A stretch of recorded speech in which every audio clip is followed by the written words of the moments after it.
बिस्मिल्लाहिर्रहमानिर्रहीम। अस्सलाम वालेकुम। मैं हूं ज़िशान अली, आप देख रहे हैं ग्लोबल फूड सीक्रेट्स। आज हम नाज़रीन आपको बताएंगे बहुत ही ज़बरदस्त आमलेट बनाने का तरीका। ये बहुत ही यूनिक और टेस्टी बनता है और ये कैसे तैयार होता है और किन किन चीज़ों की ज़रूरत है वो अभी आपको मैं बताता हूँ। टमाटर नाज़रीन मैंने 2 अदर ले लिए थे, इनको आपने खूबसूरत सा काट लेना, जैसे ये मैंने काटा हुआ है। और उसके बाद आपने अनियन काट लेने हैं, ये भी मैंने तकरीबन 1.5 इस्तेमाल किया है, तो इसी हिसाब से आप भी कर लीजिएगा। 4 अदद एग इस्तेमाल करेंगे और इसमें जो मसाला जात जाएंगे वो आपको मैं साथ साथ बताऊंगा। अब चलते हैं नेक्स्ट प्रोसेस की तरफ। तो इस प्रोसेस में नाजी हम अंडों का मिक्सर सा तैयार कर लेंगे। 4 अदद अंडे मैंने तोड़ लिए। अब इसमें मसाला जात डालते हैं।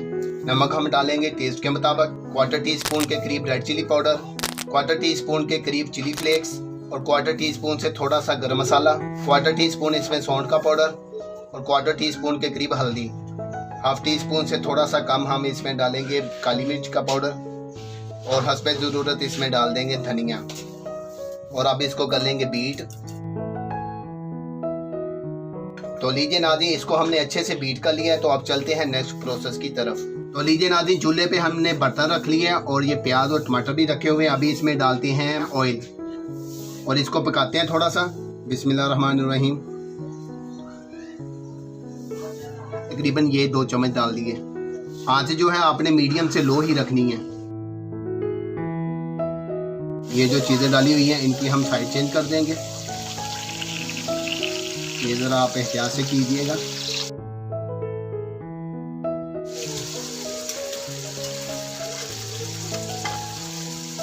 तो इस तरह इनकी साइडें चेंज कर देंगे, इसको पकाते रहेंगे। इसको फुल हमने डार्क नहीं करना, इसको तकरीबन 80% जब हो जाएगा तो उसके बाद फिर अंडा डालेंगे।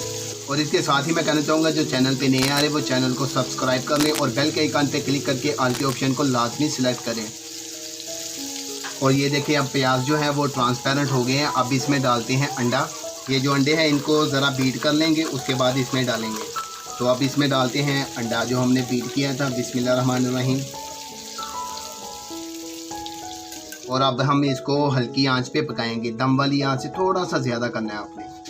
ऐसे थोड़ा सा इसको हिला लेंगे पहले कि हर साइड पे चला जाए। और अब इसको ढाँप के रख देते हैं, इसको पकने देंगे तकरीबन 3 से 4 मिनट के लिए। उसके बाद इसको देखते हैं इसकी सूरत हाल। तो लीजिए नाज़रीन, इसको 4 मिनट हो चुके हैं। अब इसको चेक करते हैं। माशाल्लाह देखें कितनी ज़बरदस्त लुक आई है और खुशबू भी आना शुरू हो गई है। अब इसकी हम साइड चेंज करने की कोशिश करेंगे। तो इसके जो एजेस हैं उनको ज़रा ऐसे उतार लेंगे। तो इसके ऊपर अभी प्लेट रख देंगे। माशाल्लाह कितनी ज़बरदस्त लुक आई है। अभी हम वो जो दूसरी साइड है उसको पका लेंगे थोड़ा सा। तो इसी में डाल देंगे दोबारा। तो अभी तकरीबन इसको 2 मिनट के लिए पकाएंगे, ऐसे ही पड़ा रहने देंगे, ढाँपेंगे नहीं। तो लीजिए नाज़रीन, अब ये रेडी हो गया है। अभी इसको मैं डिश आउट करता हूँ, फ्लेम करते हैं ऑफ और आपको इसकी मैं फाइनल लुक दिखाता हूँ। तो ये देखें नाज़रीन, माशाल्लाह कितनी ज़बरदस्त लुक आई है और ये टेस्टी भी बड़ा ही मज़ेदार बना होगा। तो आप इसको लाजमी ट्राई कीजिएगा। तो अभी मैं आपको टेस्ट करके बताता हूँ। आप इसको ब्रेड के साथ और रोटी के साथ भी इसको नोश कर सकते हैं। तो आप इसकी लाजमी ट्राई कीजिएगा। ये इंशाल्लाह बहुत ही खूबसूरत और टेस्टी तैयार होता है। तो अभी मैं इसका टेस्ट करके बताता हूँ इसका जायका कैसे है। बिस्मिल्लाहिर्रहमानिर्रहीम। गरम है बहुत ज़्यादा। सुभान अल्लाह। तो नाज़रीन ये बहुत ही मज़ेदार और टेस्टी है और मसाला जात जो मैंने डाले हैं वो बिल्कुल परफेक्ट है। तो आप अपने टेस्ट के मुताबिक इनको डाल लीजिएगा। उम्मीद है कि आपको ये रेसिपी और वीडियो अच्छी लगी होगी। तो प्लीज़ इसको लाइक लाजमी कर दीजिएगा।